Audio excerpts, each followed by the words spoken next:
Okay, they've calmed down a little bit. All right, so continuing, I'm just getting the fold and some of the shapes where his jacket has a collar. And then when I get into areas where there's a beard and I know there's a beard, I will go up, I will push up where the darks are unevenly and make sure that I'm covering the lower edge. So when I do this, it breaks it up and doesn't make an equal pattern. I don't really like the equal patterns. His hat is going to have to show some that it's darker. So I can take that and just kind of add a light. Pull it out. Because the light is coming from this side. And I'll still have my abstract shapes in the background. But the light passage passes onto him from this direction. So unless there's just a big black room behind him, sometimes I like to lighten the area to show my mid-tones that aren't going to reveal themselves. Then when I lift the white of his beard, I'll have a background which won't compete with the whites and the lights of his beard. I'm going to take the bump out of his nose and then lift that upper lip.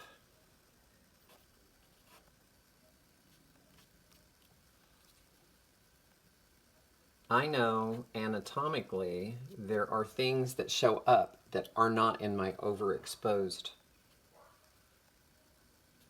reference. So that's always nice to know, that you have some kind of an awareness of what happens to the human form. It's always good to be able to pull information out. Okay, so his forehead comes in. Also, I did notice here, he's got a really sallow cheekbone. He is not a very broad man. So the Terminator down the edge of his nose is a definite dark. It's the second darkest dark in the entire anatomy of shadow. So that describes the form of his nose. The after effects, like right here, the cast shadow, can be lighter, but it can't be as light as the reflected light. That is, I'm sorry, it can't be as light as the light that's next to it, even though this is a passage of light from the lightest side of the face to pick up that cheekbone. This is still pretty dark, but it still has to stay in a value that's light. So you can't confuse. The only way you know that his head ends over here is there is a passage of darkness right around his eye socket. It runs up the side of his head into the hat. And you'll see what I mean just from what I just placed. And then right here, there's reflected light on his beard, and his head stays back into the shadows. I don't want to get that too light. I think I'm going to stump it first.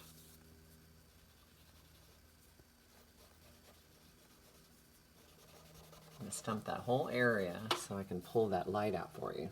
But that's how easily, even though I'm laying this down pretty heavy, that's how easy charcoal is to manipulate.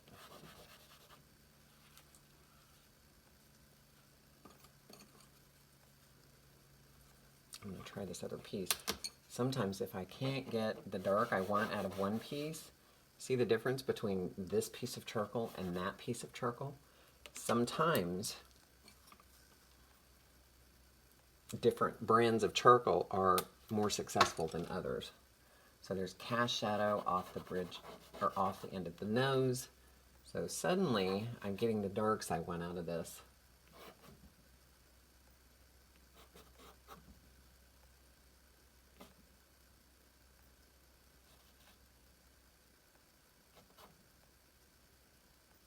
Much better.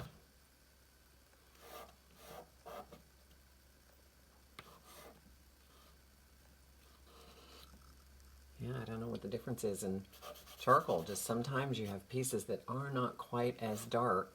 This happened to us at school the other day. So if whoever's watching this is one of my students from that class, you'll know. My whole purpose for doing this is so they have some kind of reference going home and working, because they tell me that they watch me and then they go to face their drawing and it's like overwhelming and they can't get out of it what they feel like they want to get out of it.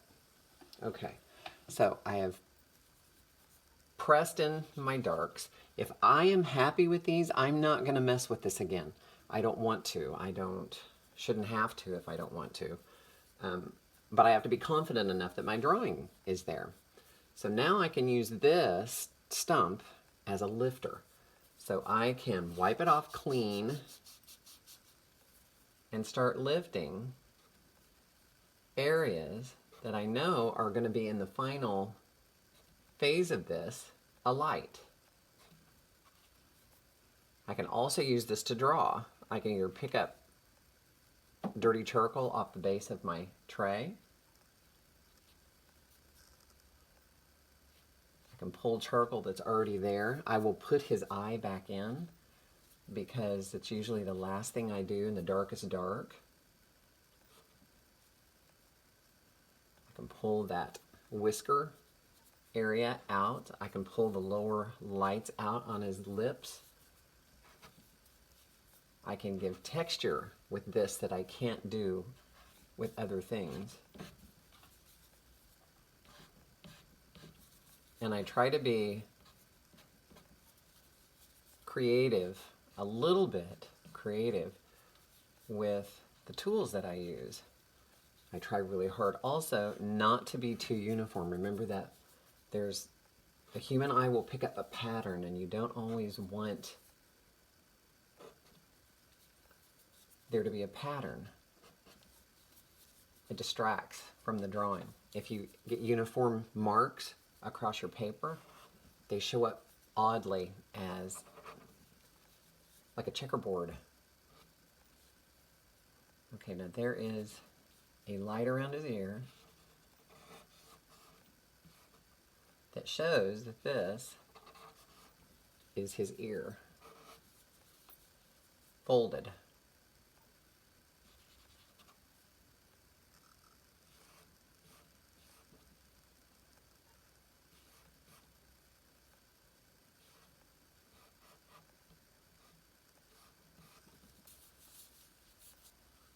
Go back over it with a little bit of charcoal. I gotta get the right one.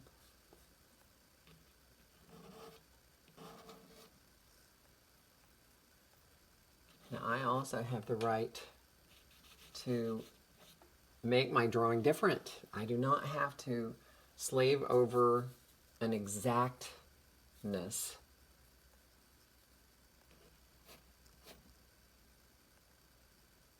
Of a reference. I am an artist, so I have that right.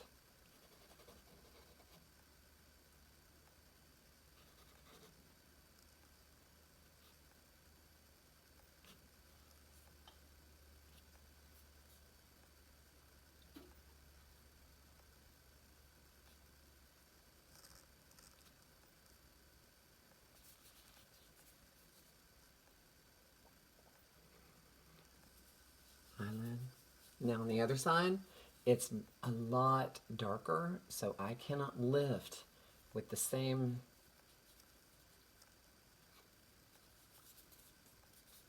I can't lift and have it this side as light as that. Now that I can. He's got just a little bit of light on that skin. But like down here, it cannot be as light as what's about to come into there.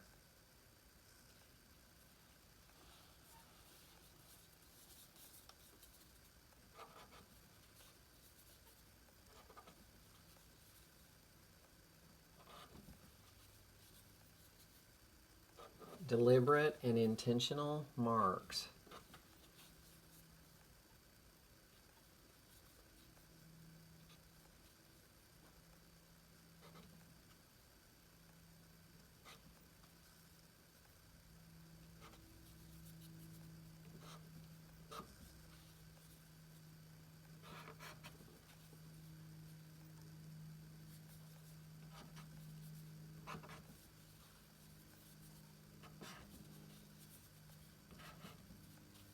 And this is the lighter side of the beard. And again, I'm going to try to be inconsistent with the shapes that I make. The beard's going to get lighter as it pulls away from his face and down into his jacket. This is just a great drawing tool. If you learn how to use it, you just have to learn how to be patient.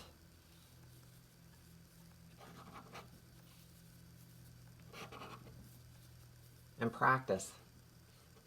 You're not going to get great at this if you don't spend some time making mistakes. It's all about practice. Okay, now I can make the marks that show in his tie.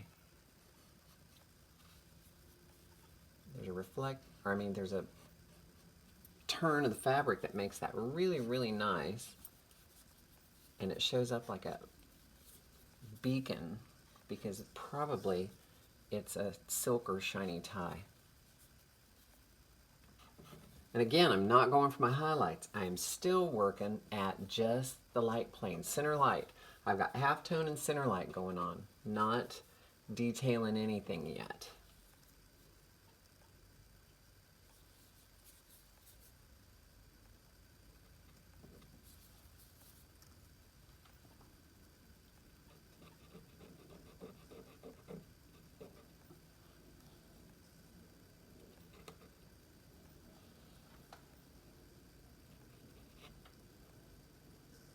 After I'm pretty secure with where I'm at, I will use the point of charcoal or a pencil to make my definite lines. And the reason why I wait for that is if I rambunctiously jump in and start to draw, I'm probably going to be in the wrong place until I'm pretty much set that I know where I'm going with this. Darkest right up in the crease.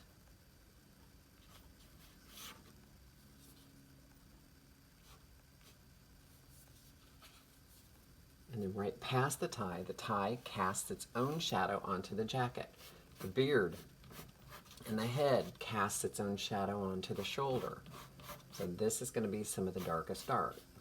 That lapel comes out, but then it picks up a really sharp cast shadowed edge, which is not a bad edge to get.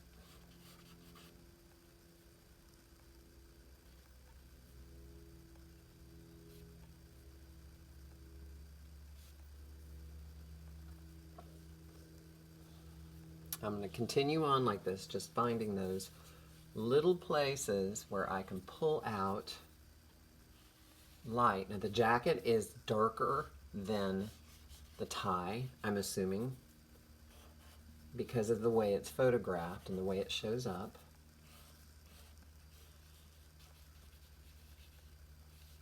Once I start lifting, I go to the lightest area first, and then I pull. As my stump collects charcoal, it doesn't pick up as much. So always go to the area where you want it to lift the most. Start there and then gradually pull in.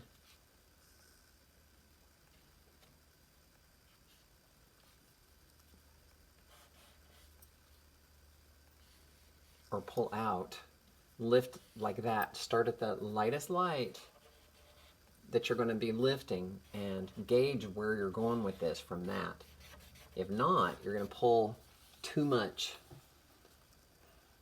out in the wrong areas. So this lapel folds right here at the top. Right here. And then it slowly rolls down the form and then tucks into darkness right here. That whole area goes back into the shadows. Now, how I find it again is I lift up the edge like that, but I leave the rest of it kind of tucked back into a darker shadow. Then right below the lapel casts a shadow on the jacket. That brings the lapel out. There's also a halftone. This edge is too sharp for fabric, so I'm going to roll down the edge by just making it a little darker and giving it a transition. If it were a